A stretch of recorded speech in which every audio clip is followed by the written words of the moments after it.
and welcome to ShanghaiEye. I'm Chen Xuan. Hi, I'm Timothy Pope. The China Digital Entertainment Expo and Conference, more commonly known as ChinaJoy, was held from the 1st to the 4th of August here in Shanghai.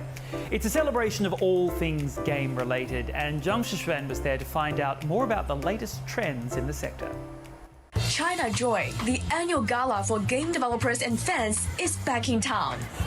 This year's event brings together more than 700 enterprises from around the world, including 237 foreign-funded entities from 37 countries and regions. As always, it's packed with passion, and every year there are new faces, whether traditional game studios and those from outside of the industry. This AI tech developer was not involved in the entertainment business until the end of last year, when it transferred its focus from autonomous trucks to gaming and AI-generated videos. 用户可以通过我们的平台做3分钟级的短剧、动画短剧的水平，达到全球最好的一个水平了已经。大概上线2个月，自然用户有50万。然后我们认为在中国开了以后，今年年底本来我们的 KPI 是100万的用户，然后100万的月活，现在呢，我们判断可能到年底应该有300万左右的月活吧。And for game development, it's got bigger ambitions. The firm has acquired the rights to develop novels written by renowned Chinese author Louis Cha, also known as Jin Yong, into a new game. The game is expected to be launched in 2 years. 我们手里面有《金庸群侠传》还有《三体》2个大的 IP， 我们应该会有不错的表现吧。做 AI 动画和游戏要比无人驾驶少花很多钱。我们之前做无人驾驶最多的一年是4个多亿美金的开支，现在我们的开支不超过1亿美金吧。我认为我在27年的整个财年会盈利。Chen's vision for the company's profit growth comes from the booming performance in China's gaming industry. In the first half of this year, China's gaming market saw its actual sales revenue reach a record high of 168 billion yuan, or about $23.5 billion, up more than 14% from a year ago. That's according to a report released by China Audio, Video and Digital Publishing Association in Shanghai on July 31st. Chinese gaming companies have been growing at a very, very fast rate. Just in the past maybe 6-7 years, we've seen almost a 400% increase in Chinese games that are getting installed on people's mobile phones globally. The major overseas market for Chinese games is the United States, which accounts for nearly a third, followed by Japan and South Korea. Chinese culture is very gaming oriented, but the games are interesting because they always have like some type of storyline to them, some type of cultural resonance that they're trying to build. And they're taking these storylines and taking them global right now. And they're appealing. They're making people want to understand more about like the culture behind gaming, creating character development, and the aesthetics are just beautiful. And so I think that, you know, what is being done in China is helping to go take these games global. You know, you see many types of different gaming genres, you know, whether it's role-playing games or casual games, which we know that casual games is very addictive as well. So I think there's no real category that Chinese gaming companies don't go into. The app marketing analytics and distribution service provider on July 31st released an industry report saying that the year 2025 will become a key turning point for the global gaming industry. From 2018 to 2025, the Asia-Pacific region saw the most game downloads. China's hugely successful auto sector is undergoing some changes as the industry adjusts to rising costs. Because these days a car is more like a computer on wheels than an engine we use to replace a horse. And that means computer chip suppliers will find themselves at the forefront of those changes, as Zhang Shixuan reports.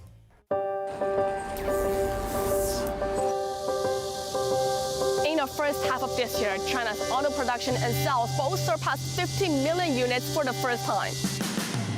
汽车是国民经济，所以它对 GDP 的这个影响会是比较大的。目前已经基本上跟房地产差不多的体量，超过10万亿级别。In 2024, China's auto industry achieved a total revenue of 10.65 trillion yuan, surpassing that of the property sector. 1/3 and 1/4 of the manufacturing car will use our technology and service. The U.S. headquartered electronic supplier's latest quarterly financial report released at the end of April shows Asia was the only region that reported a year-on-year growth in revenue during the period. And the auto sector contributes the most to its revenue in China.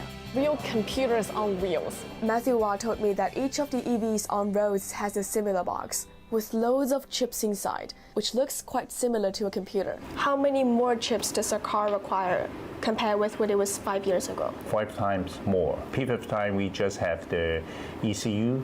Now we also will work with a lot of communications. Each of the sensor, they also have the tiny MCU or SoC to support them. But according to the China Passenger Car Association, a 5% increase in costs in the country's auto sector have led to an 8% drop in profit.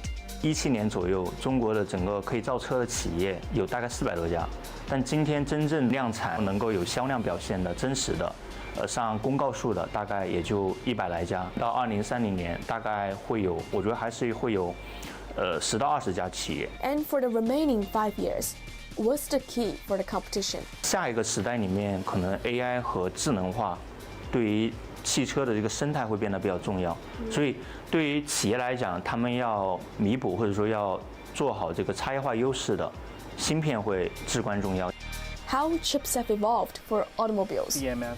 Matthew Wah took me around to see what these chipsets have helped achieve in cars. 因为它是有红外的，所以 BMS camera 是 multi 4K together。以捷变的话，它是一个 deep 的 estimation， 技能底盘呢，都是通过 camera 去做一个应用。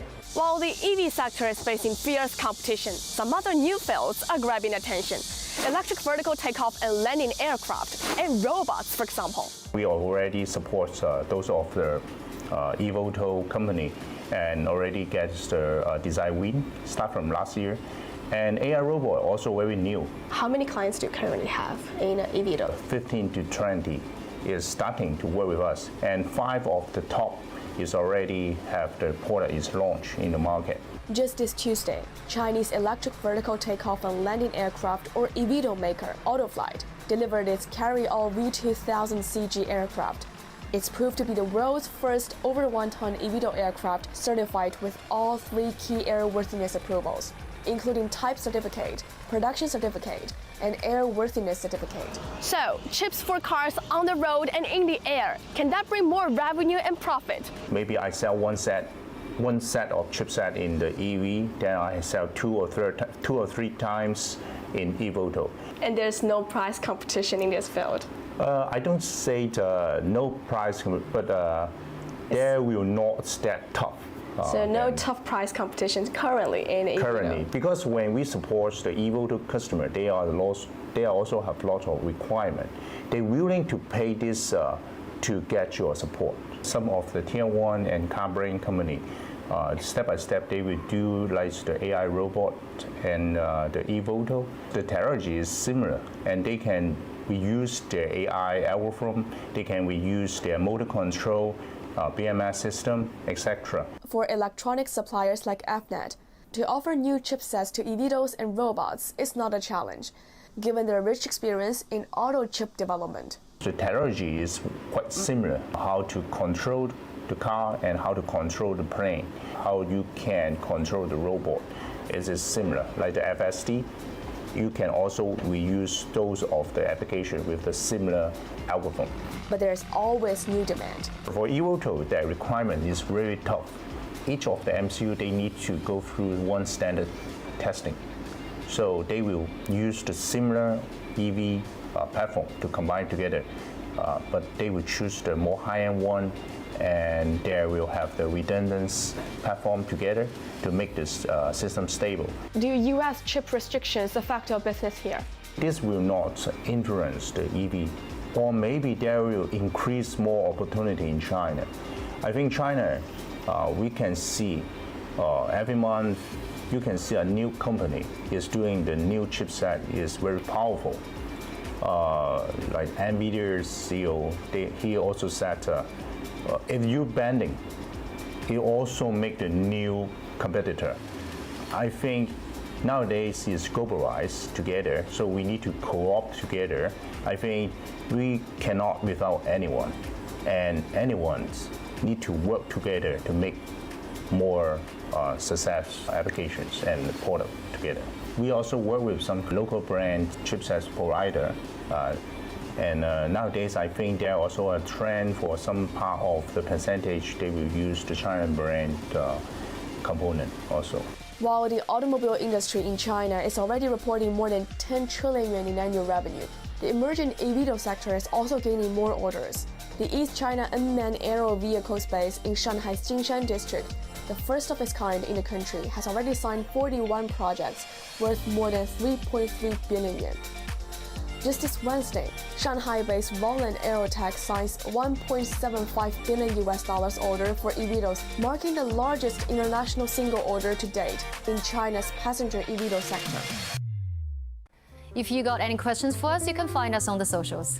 We always love hearing from you, and you can find all our content online as well. And join us here on Dragon TV Monday to Friday. Thank you so much for watching, and see you next time. Bye-bye.